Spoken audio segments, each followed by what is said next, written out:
साथीहरू देश परिवर्तन होस् र देशले छलाङ मारोस् भन्ने कसको चाहना हुँदैन, हामीहरूको पनि छ, सबैको चाहना हुन्छ। अहिलेको चुनावी माहौलमा एकतर्फी मतदान भइरहेको छ, जहाँ कि जनता कतिको फ्रस्ट्रेसन रहेछन् र जनता जनार्दन कतिको बलियो रहेछन् भन्ने यसै चुनावमा देखिएको छ। जहाँ कि नेपाली समाज हो भर्खरैको भर्खरै तत्कालै नै तपाईँको परिवर्तन चाहन्छ, तर नेपालमा सम्भव त्यति छैन जहाँ कि भर्खरैको भर्खरै परिवर्तन होस् भन्ने।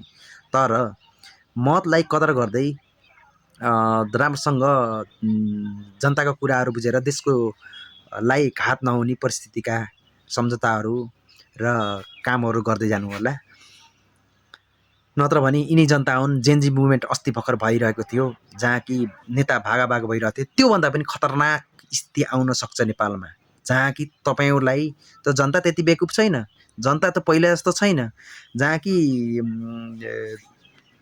माओवादीले पनि दुई तिहाई सरकार लिएर आइसकेपछि त्यस मुभमेन्टमा गर्न सकेन।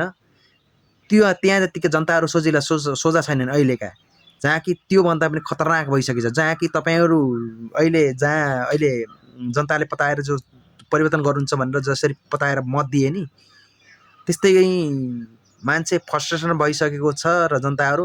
तर ख्याल गर्नु होला, परिवर्तन नेपाली समाज हो, भर्खरैको भर्खरै परिवर्तन गर्न चाहन्छ, तर नेपालमा त्यति सम्भव छैन भर्खरैको भर्खरै परिवर्तन हुने। तर घात लाग्ने कामहरू गर्नुभयो भने जनता त्यति बेकुफ छैन। तपाईँलाई जनता अस्ति त लखटेका थिए जनताले नेता, तर त्योभन्दा पनि खतरनाक तपाईँहरूलाई आउन सक्छ, जहाँ कि घात लाग्दा र तपाईँहरूले सानोतिनो परिवर्तन भए पनि गर्नु भएन भने तिनै जनता हुन्। तपाईँलाई त्योभन्दा पनि मुसित पर्न सक्ने स्थिति आउँछ, ख्याल गर्नु होला।